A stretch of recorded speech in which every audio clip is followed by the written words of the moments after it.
সংসারের জীবন না মাঝে মাঝে ভীষণভাবে একঘেয়ে হয়ে হয়ে পড়ে আর কি।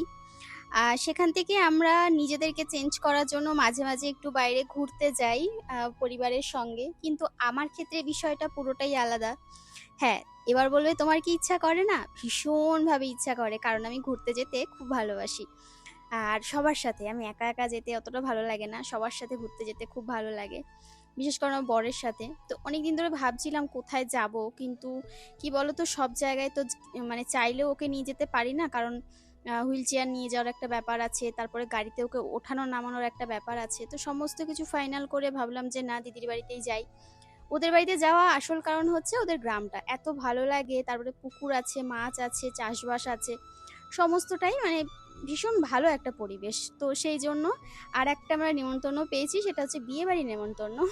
তো ওখানেই আর কি আমার ননদের ননদের ছেলের বিয়ে। সেই সূত্রেই একেবারে ঘোরাও হয়ে যাবে, যাওয়া হয়ে যাবে। তো দেখো, সেজে গুজে আমরা বেরিয়ে পড়েছিলাম।